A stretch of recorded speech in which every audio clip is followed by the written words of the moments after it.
Keith Schilling, Sherdog.com. I'm here with Chris Lencioni before his main card fight against Robin Van Roosmalen. Robin Hood, there you go. Robin Van Roosmalen on Bellator 232 at the Mohegan Sun Resort Casino in Knoxville, Connecticut. Chris, how you doing today, man? Well, it's the night everybody cuts weight, or it's the day everybody cuts weight. Some fighters cut weight the day before. Some people cut the day of.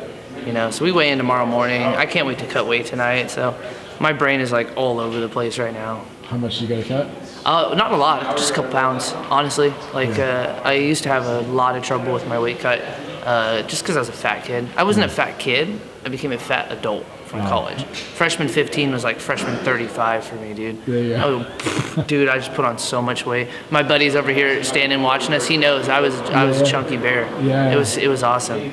So now I fight at 145. And you working with Tyler, right? Yeah, Tyler Minton. Oh man, dude, that guy's amazing, dude. It's tough though, right? Huh? Make sure you're not squeezing any cookies in with him. Oh no cookies with him, dude. Are you kidding me? No, but the way he handles, it's not dieting, man. I've had a complete food lifestyle change because of that guy. He's really taught me to enjoy food and take time with it. And yeah, the whole process was fun. I mean, who doesn't like food, right? We all eat, so we should talk about food more, but not right now.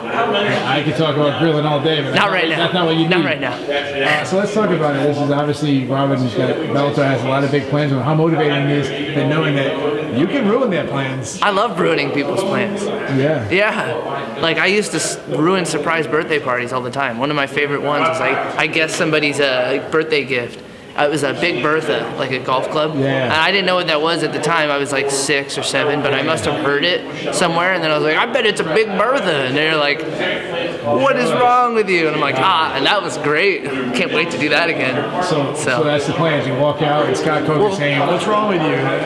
Then what? That's not fair because Scott Coker doesn't want to ruin my plans. I have really big plans, man. Are you kidding me? Yeah, I have huge plans, dude. I have an academy right now that I'm building up. I think it's great. I'm trying to build an after-school program. Kids want to go see winners, It doesn't matter, plain and simple, win or lose. I lost fights and they love me. I won fights, so they love. It don't matter. Just being a good person is enough. Yeah. But if I win, it helps my plans. So forget him, dude. Are you kidding me? I got plans. Are you viewing this as your big moment? Your big moment on main card? No. This is my second main card. My big moment was with Taiwan, and then he dry humped me for 3 rounds. This is just, all that was whatever, I'm just in my own zone now. The fights don't mean anything to me right now. I love fighting, but there's no fight that makes this or that. Beating him up will show everybody, my level and how underestimated I've been because I've, effed up a couple fights, But they forgot that I was undefeated, for 3.5 years, and that does something to you too, man. It gets you really freaking pumped. You feel invincible, and sometimes you forget to train certain areas until you're put in those situations. Very clear that I could just be held down and guard, with that fight with Taiwan. Yeah. So you learn from those losses. Oh, yeah, dude. Yeah, you gotta learn. They're not losses. It's just learning. It's all learning. So you're cooking as a good thing, right? Oh, hell yeah, dude. Are you kidding me? I couldn't cook a steak when I was, 18. You know how many steaks I've just ruined, man? But I can cook a nice steak now, What's your favorite cut? Ribeye or? No, I've been New York. I've just been New York all day. We have a local grocer by us, just in our area called Thriftway or something. Cuts for owned by a local family, and they had a huge deal on New York.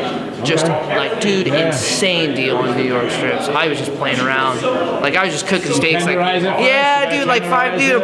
Yeah. Rub it in. I got this salt rub. Oh my god. You use charcoal, right? Not propane. We do different things. Listen, right now, all the serious grillers just turned off their interviews. If you don't use charcoal, they're gonna say listen, man. I love Hank Hill, so propane and propane accessories. No, I've been doing. There's a dude. You can even cook it in a sous vide. Am I saying that right? I've tried. I like to cook food in different ways too. Okay. Me and my wife do this thing where we put it in the pan too, pan sear it or whatever. Am I using the word right? Yeah. I'm just getting so hungry now. We're just gonna move on. Yeah, just I'm torturing you right now. Yeah, no, but I like to be tortured. I'm like a masochist or whatever. I like pain, not in a weird way. Yeah. So I think the guy's gonna kill me if I don't talk about the fight. Yeah, the fight. I can talk. You're talking grilling. Look at me. Look, man, I can grill all day. Hey, man, you look great. I don't. You look like a griller.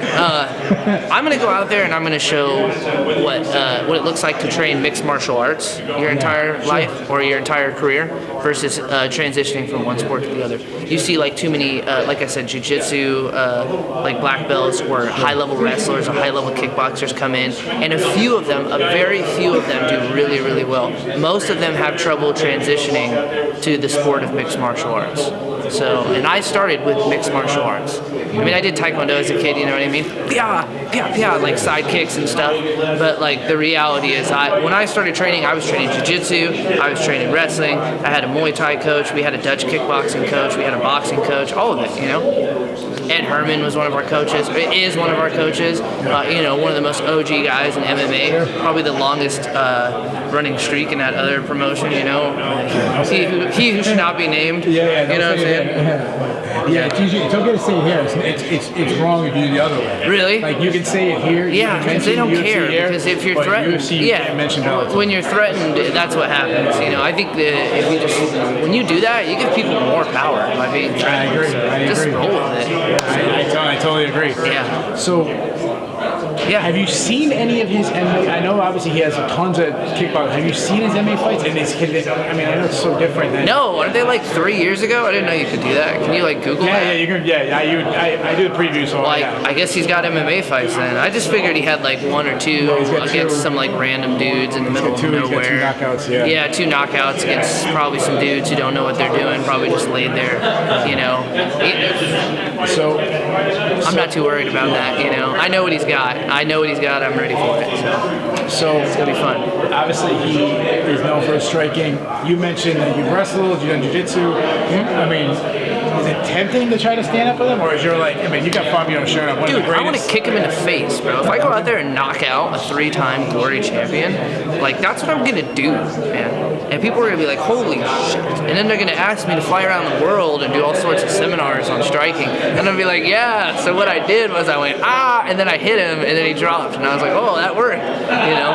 So my goal, you know, like all-time favorite goal of this fight would be get some super sick, like side kick to the face like that Ricky Bandejas guy, Bandeja, whatever, did to that Gallagher kid. I want to beat the out of that kid too, by the way. Not Ricky, the Irish kid. Just so embarrassing. Talk about role models too, right? You want to talk about role models?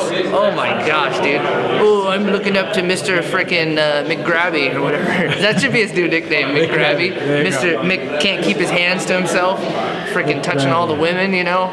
It's friggin' bad. So I'm gonna beat this guy up and then get a new contract with Bellator, and then I'm coming for the Irishman next. That's my next goal. So, sorry, serious, Chris. I learned in interviews, when someone gives you a great quote, that's how you end it, and no better way than Mick Grabby.